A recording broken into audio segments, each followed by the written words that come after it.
वंशराज विहान और रिवांशी गौरी की शक्तियां मिलकर अब करने वाली हैं सामना कामिनी का सीरियल जादू।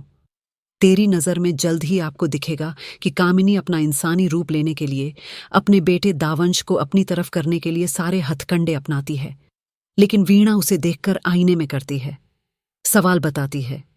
कैसे मान लो तुम ही हो कामिनी? तुम तो मर चुकी थी काफी सालों पहले, कैसे लौट कर आ सकती हो? तुम उस खंजर के मारने के बाद भी बताएगी कामिनी उसे कि कैसे उसकी घर में जो रिवांशी आई है। विहान ने उस रिवांशी की शक्ति का इस्तेमाल करके त्रिकालनी डायनों को तो मार दिया, जिसकी वजह से परछाई लोक का दरवाजा खुल गया था, और उसके बाद कामिनी को बाहर आने से कौन रोक सकता था। वेल यह भी बताती है कामिनी कि वह मेरा बेटा है और मेरी ही शक्तियों की वजह से वह दावंश राज बनेगा, तो फिर मुझे कैसे हरा सकता है। वह वेल जल्द ही इन दोनों की बहस देखकर कमरे में पहुंच जाते हैं। रिवंशी गौरी और दावंश राज विहान।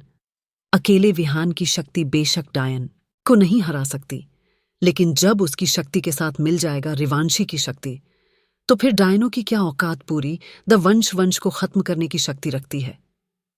रिवांशी गौरी का साथ देने के लिए अब जिया भी आ जाएगी हर्ष की पत्नी बनकर। इसी घर में तब सारी अच्छाई होंगी। एक तरफ हराएंगी डायन को, लेकिन डायन भी कोई छोटी मोटी नहीं है। इस डायन को हराना इतना आसान नहीं होने वाला है।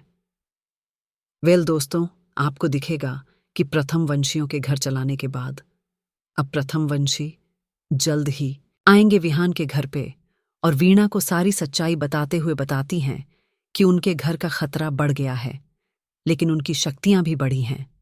उनके घर में जो लड़की बहू बनकर आई है वह कोई आम लड़की नहीं, वो दवंशों की काल, जो कि दवंश के पूरे वंश को खत्म करने की शक्तियां रखती है। वही प्रथम वंशी बताएंगे कि यह दवंश को खत्म करने वाली रीवा वंशियों की वो बेटी है जो आपके घर को बचाएगी। वेल दोस्तों, जिस लड़की को अब तक यह बाजारू और बेगैरत नाचने वाली समझ रहे थे, वह तो इनके घर की रक्षक निकलेगी। तो क्या अब रिवांशी गौरी और विहान की शक्तियां मिलकर कामिनी को एक बार हराने की कोशिश करने वाली हैं? आपको क्या लगता है, क्या यह दोनों मिलकर भी कामिनी को हरा पाएंगे? हमें कमेंट करके बताएं, और ऐसे ही धमाकेदार आर्टिस्ट को जानते रहने के लिए चैनल को अभी सब्सक्राइब करें।